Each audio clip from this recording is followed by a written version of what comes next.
¿Qué tal amigos? Esto es Libreando con el Ogro con su amigo Héctor Viveros, alias El Ogro, un lector al que le gusta comentar lo que lee y que le gusta interactuar, porque este mundo de la literatura es inmenso y es la herencia de todos.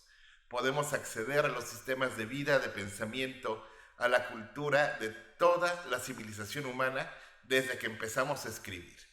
Y bueno, hay un periodo bastante extraño de la historia, que es la época medieval, que se da desde la caída del Imperio Romano de Occidente, alrededor del año 520 de la era cristiana, y que oficialmente termina con el inicio del Renacimiento, que son varios eventos los que lo marcan, como la caída del Imperio Romano de Oriente, que es Constantinopla, el descubrimiento de los territorios americanos y la expulsión final de los últimos bastiones del Islam en territorio europeo. Entonces son a grosso modo unos 1000 años, pero tiene etapas, todo tiene etapas. Y la primera etapa, que es entre la caída del Imperio Romano y la creación del Sacro Imperio Romano Germánico, que fue obra de Carlomagno, pues son casi 300 años en que se produjo poca literatura porque pasan muchas cosas. Primero, Roma, que en su etapa de esplendor, la etapa de los 12 Césares, fue increíblemente culta, es la época de Octavio, de Virgilio, de Séneca, y toda esa maravillosa pléyade de escritores y políticos. Y entonces Roma empezó a producir menos y menos y menos cultura.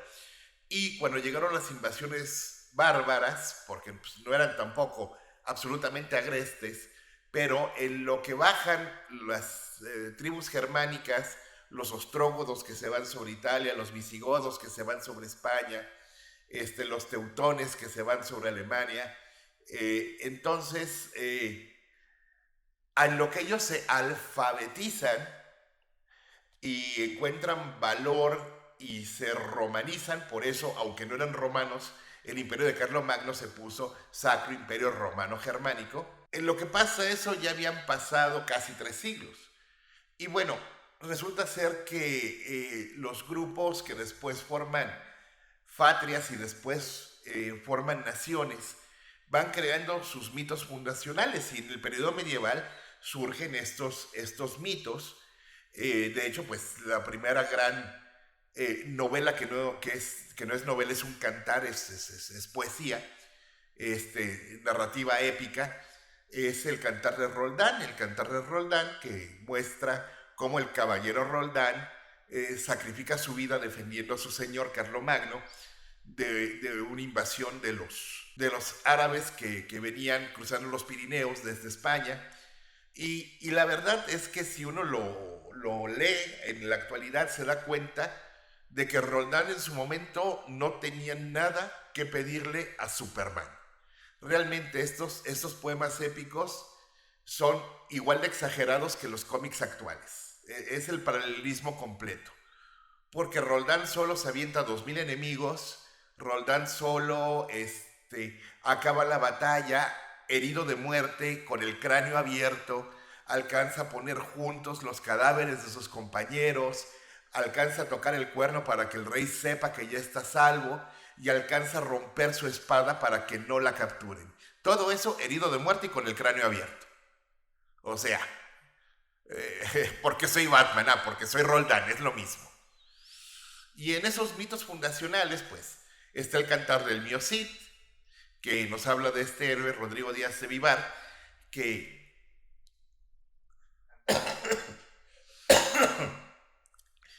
Y en estos mitos fundacionales está, pues, el Cantar del Mío Cid, que nos canta de este héroe, Rodrigo Díaz de Vivar, que es la representación de los valores de la España de aquel tiempo, que estaba peleando por la reconquista de sus territorios.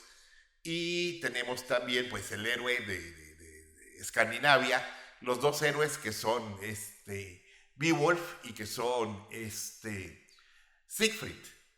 Y bueno, en la parte de Roldán, pues está todo lo fantástico de todo lo que sobrevive. El Cantar del Mío Cid tiene menos elementos fantásticos, pero sí se dice que su éxito venía de su profunda fe religiosa. Y ya de a tiro, Beowulf y Siegfried son completamente fantásticos, con ogros y con dragones y con espíritus y todo lo que ustedes quieran. Pero estos mitos representan los valores ideales de las sociedades de donde vienen, los valores ideales, o sea, lo que aspiran a ser. ¿Cómo debe ser el caballero perfecto? Y entonces, bueno, la fe y la lealtad. Y entonces, pues en el Cid. ¿Cómo debe ser el caballero perfecto? Sí. Para los españoles con el Cid eran que fuera piadoso y que fuera leal. Que con los francos en Roldán, que fuera indetenible y que respetara a sus compañeros. Con Beowulf, que fuera fuerte, valiente y arrogante. Y con Siegfried, que no le tuviera miedo ni a lo humano ni a lo divino. Entonces, estos caballeros originales de los mitos se van transformando a lo largo de la Edad Media porque pues avanza la sociedad y pues no se encuentran dragones, ¿no? Ya el asunto de que San Jorge se hizo santo matando un dragón ya no pegaba. Ya no pegaba tanto y entonces la literatura medieval se fue cargando hacia la búsqueda de reliquias sagradas y la recuperación de las tierras santas. Y entonces surgen figuras que, pues siendo históricas, se convierten en míticas.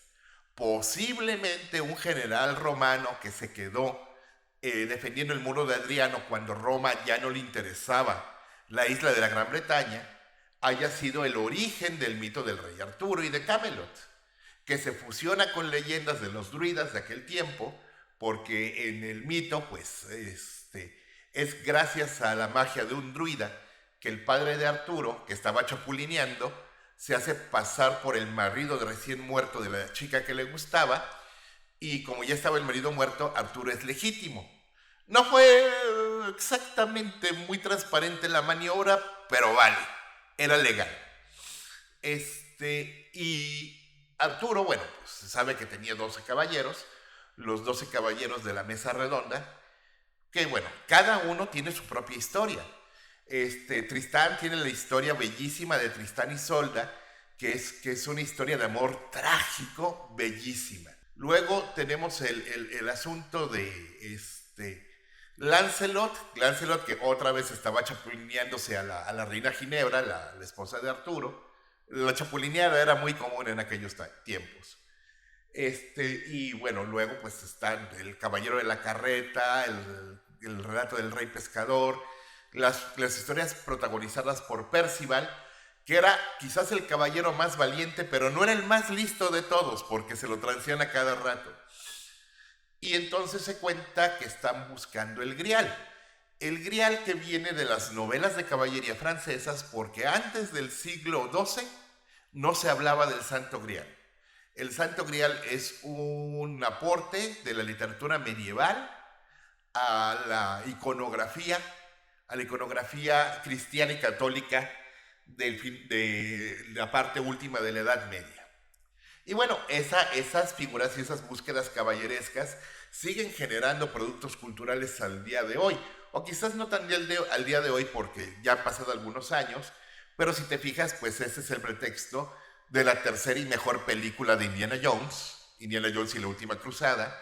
Es el pretexto de las novelas de Dan Brown, El Símbolo Secreto. Se va generando esto, pero hay una particularidad en la etapa medieval. En la etapa medieval, porque no le habían hecho caso a San Agustín, que había dicho que era lícito cobrar por el uso de dones dados por Dios, como la belleza, la inteligencia, porque no le habían hecho mucho caso a San Agustín, porque aunque San Agustín ya había escrito que era lícito cobrar por el uso de dones que Dios le da a las personas, como la belleza, la inteligencia y el talento, en la etapa medieval, como querías hacer tus obras para honrar a Dios, era muy mal visto firmar tus escritos. Por eso la mayor parte de toda la literatura medieval es anónima. Y también se da porque algunas de esas historias fueron escritas por mujeres en los tiempos en que las mujeres no tenían derechos a la propiedad y mucho menos a la educación. Así es de que por eso gran parte el 90% de todo lo que se escribió en la Edad Media no tenemos idea exacta de quién lo escribió. Digo, algunas pistas hay, pero es un trabajo ingente que se tiene que aventar los historiadores más que los críticos literarios.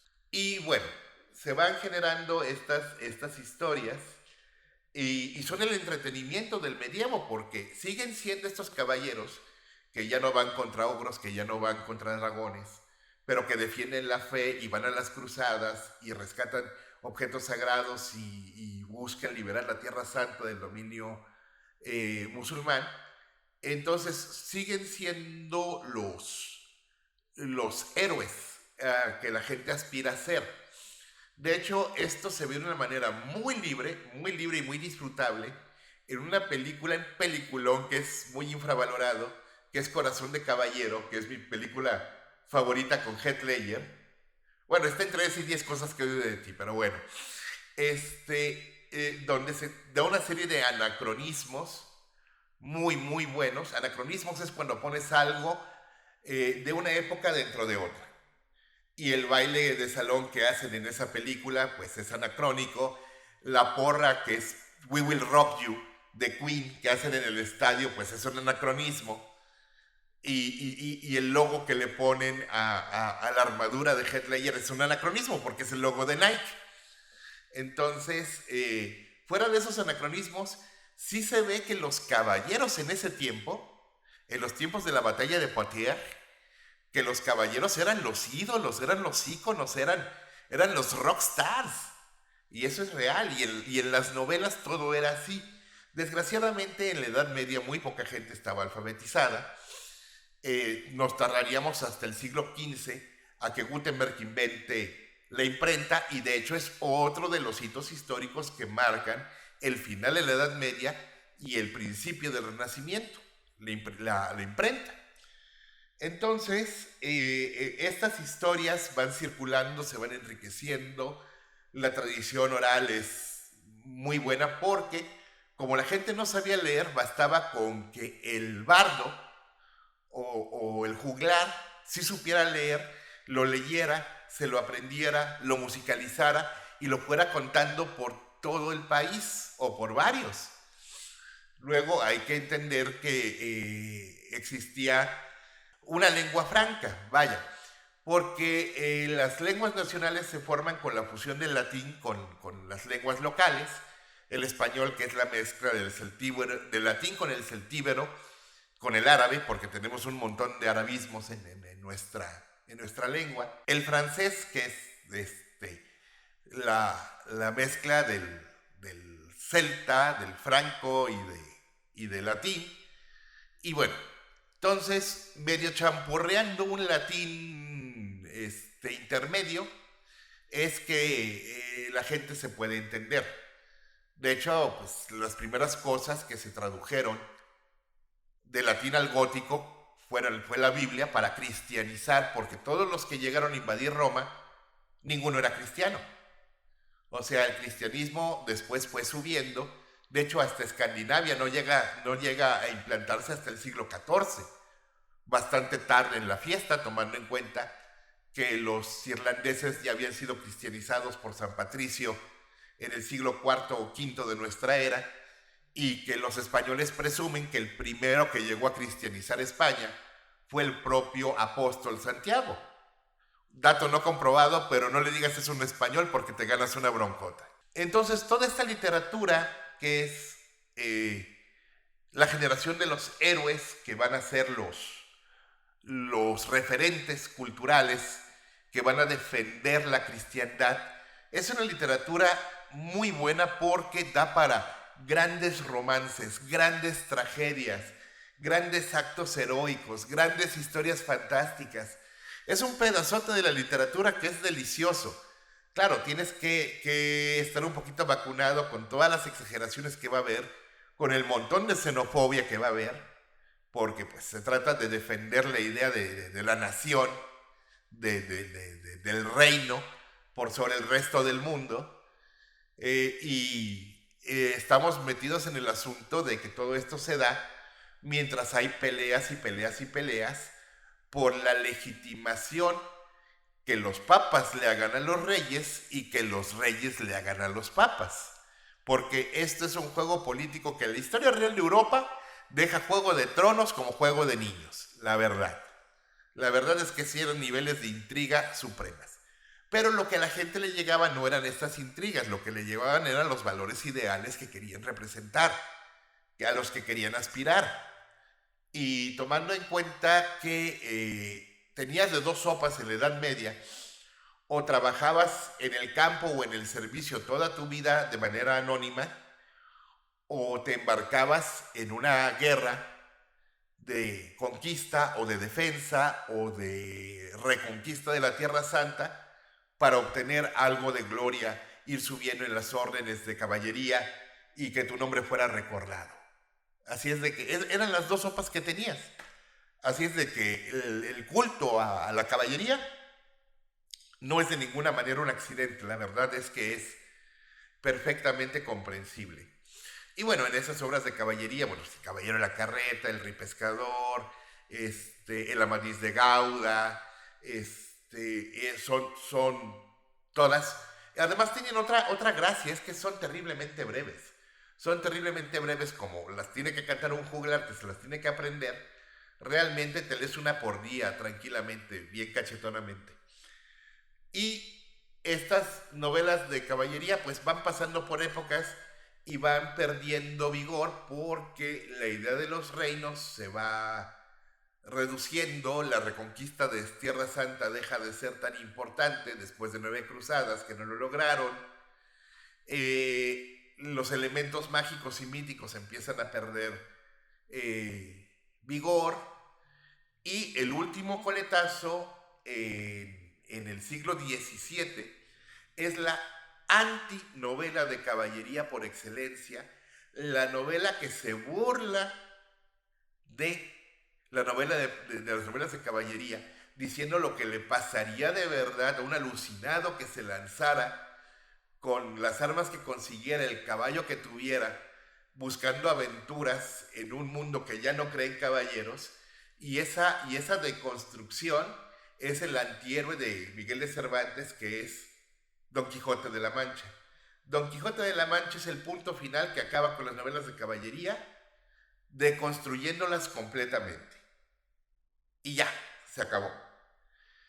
Y bueno, ya con Cervantes ya entramos al Renacimiento en España, que fue el último lugar donde entró el Renacimiento en Europa, pero lo hizo de manera brillante, y por eso en nuestro siguiente libreando va a ser sobre los clásicos de la literatura española, que va a necesitar más de un libreando, porque bueno, ya vieron, con los ingleses me agarré del siglo XIX para acá, pero con los españoles, si no empiezo del siglo XVII, no llegamos a ningún lado. Y la lista de nombres es larguísima.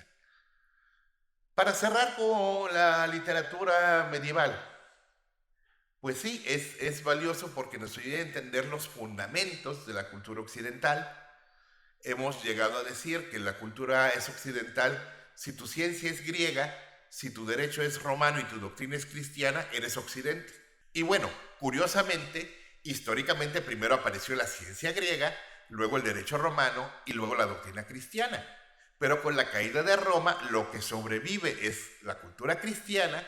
Después se retoma a partir del siglo XIII el derecho romano, y después, gracias a la caída de Constantinopla, entran en contacto con los sabios árabes que habían conservado los viejos libros de filosofía natural de los filósofos griegos, y entonces la primera al parecer es la última en reaparecer en Occidente, que es la ciencia griega. Y cuando las tres cosas reaparecen y se recombinan y crean el humanismo al final de la Edad Media, es que empieza el Renacimiento, y la literatura renacentista es increíble. O sea, en la literatura renacentista tenemos a Shakespeare, a Cervantes, tenemos a Dante Alighieri, tenemos... No, no, no. Cambió el mundo. Entonces, cuando Occidente vuelve a occidentalizarse, valga la paradoja, es que se termina la Edad Media. La Edad Media es un sistema cultural basado en el miedo, en la fe, basado en el miedo, en la fe y en la propaganda de los valores de estos personajes literarios. Así es de que la literatura medieval era un elemento de propaganda, era un elemento de identidad, era un elemento muy importante y si la podemos ver como eso, no solo por su calidad literaria, que es indudable, sino por su utilidad práctica como herramienta política y social, entonces nos damos cuenta de que es interesantísima. Y como les digo, o sea, lo que escribió un francés en el siglo XII puede parecer que no tiene que ver con nosotros, pero sí tiene que ver con nosotros, porque son los fundamentos de Occidente y lo queramos o no lo queramos, por muy hippies que nos hagamos, por mucho peyote que traguemos, por mucho que subamos al monte, por muy vibremos alto que somos, nuestra ciencia es griega, nuestro derecho es romano y nuestra doctrina es cristiana. Somos Occidente. No puedes desoccidentalizarte así como así. Y de hecho, estoy preparando un largo ensayo acerca de los cambios culturales que ha tenido Occidente a lo largo de la historia, pero de eso hablaremos el próximo año porque voy a tardar mucho en escribirlo. Mientras tanto, por favor comenten, a lo mejor les tocó leer en la secundaria el Cantar del Mio Cid y lo más probable es que nos haya aburrido hasta el cansancio. A lo mejor por ahí les sugirieron el Cantar de Roldán, o si fueron a ciertas escuelas les sacaron la recopilación que hace Walter Scott de los mitos artúricos o el Ivanhoe. Comenten qué les parecieron, comenten si les gustaron, si no les gustaron, si les entendieron o no les entendieron. Este es su espacio para hablar de todas estas cosas. Y recuerden, toda la literatura del mundo es su herencia. Lean.